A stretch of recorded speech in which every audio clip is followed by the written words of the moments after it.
अभियंता कार्यकारी अभियंता लोकरे त्यामध्ये आले त्याचे हार्दिक स्वागत.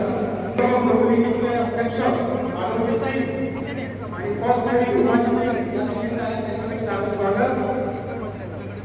आमचे मित्र सचिव छत्रपती आपले विद्यालय त्यांचं हार्दिक स्वागत.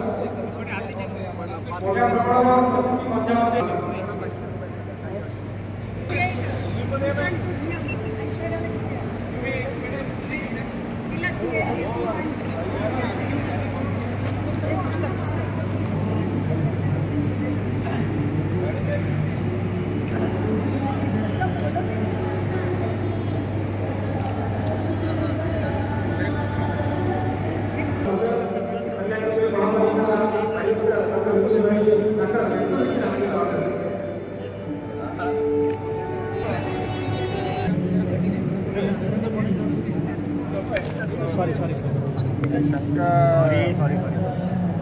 आजचा कार्यक्रम आहे आणि शिरसाट साहेबांनी सिडकोचं पद सोडलं न सोडलं हा राजकीय पक्ष आहे म्हणजे प्रश्न आहे.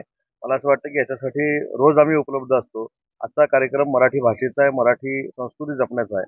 मला असं वाटतं की त्यांनी पद सोडलं न सोडलं याच्यापेक्षा आजचा कार्यक्रम माझ्या दृष्टीने महत्त्वाचा. तर मराठी शाळा एकीकडे भाषेबद्दल बोलतो, मराठी भाषेच्या संदर्भात करतो, परंतु आपण सगळ्यांनी माननीय पंतप्रधान नरेंद्र मोदी साहेबांचे ऋण व्यक्त केले पाहिजेत.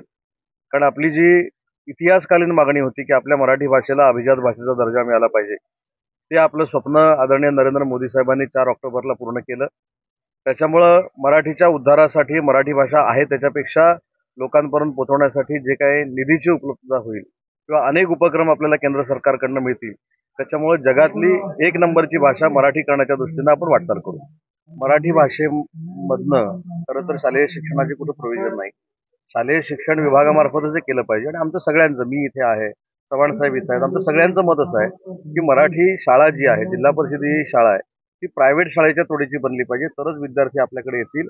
आणि अशी अनेक उदाहरणं आहेत की इंग्लिश मीडियमच्या शाळा सोडून नगरपालिकेच्या शाळांमध्ये, महानगरपालिकेच्या शाळांमध्ये, जिल्हा परिषदेच्या शाळांमध्ये मुलांची रांग लागलेली असते. तर त्या शाळांचा आदर्श घेऊन आम्ही जर काम केलं आणि महाराष्ट्रामध्ये अशा शाळा निर्माण केल्या तर तुम्ही सांगता इथे अडचण निर्माण नाही होणार. वाचणं आणि ऐकणं हे एकत्र झालेलं आहे. काही ठिकाणी पुस्तकं आहेत, ती मुलं वाचतात, पण काही पुस्तकं ऐकतात देखील. एवढी फार मोठी टेक्नॉलॉजी ही आपल्या जगामध्ये आली, देशामध्ये, आपल्या राज्यामध्ये देखील आहे. त्याच्यामुळे वाचन संस्कृती देखील जोपासली जाते आणि जी पुस्तकं लिहिलेली आहेत ती ऐकली देखील जात आहेत. त्याच्यामुळे वाचन संस्कृती कमी झालं असं आपण म्हणू शकत नाही. आधुनिक ज्यांच्याकडे यंत्रणा आहे ते पुस्तकं ऐकतात आणि ज्यांच्याकडे ती यंत्रणा नाही ती पुस्तकं वाचतात. आजपर्यंत ऐकून होतो की डोंबिवलीकर जे काय करतात ते नाविन्यपूर्ण करतात. गेली 8 वर्ष महाराष्ट्राची संस्कृती आणि विशेषतः मराठी भाषा जपण्याचं काम त्या संस्थेच्या माध्यमातून होतंय. मी खरोखरच मराठी भाषेचा मंत्री म्हणून त्यांचं मनापासून कौतुक करतो. आणि मी देखील खात्याचा मंत्री झाल्यानंतर गेल्या 10-15 वर्षाचा स्वतःहून आढावा घेतला. त्याच्यामध्ये असा कार्यक्रम कुठं होतोय हे मला बघायला मिळालं नाही आणि म्हणून मला त्या सगळ्या संयोजकांना खरं तर मनापासून धन्यवाद दिले पाहिजेत.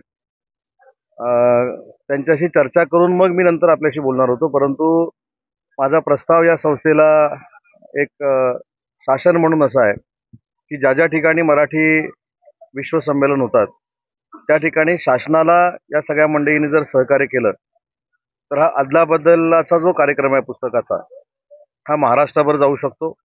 महाराष्ट्रभर या संस्कृतीला फार मोठी ताकद मिळू शकते. आणि म्हणून संस्थेला मी विनंती करणार आहे की त्याची मुहूर्तमेढ या विश्व मराठी संमेलनापासून जर पुण्यामध्ये त्यांनी रोवली तर या सगळ्या संस्कृतीचा फायदा हा महाराष्ट्रातल्या मराठी माणसाला होईल, मराठी विद्यार्थ्यांना होईल, महाराष्ट्रातल्या जनतेला होईल.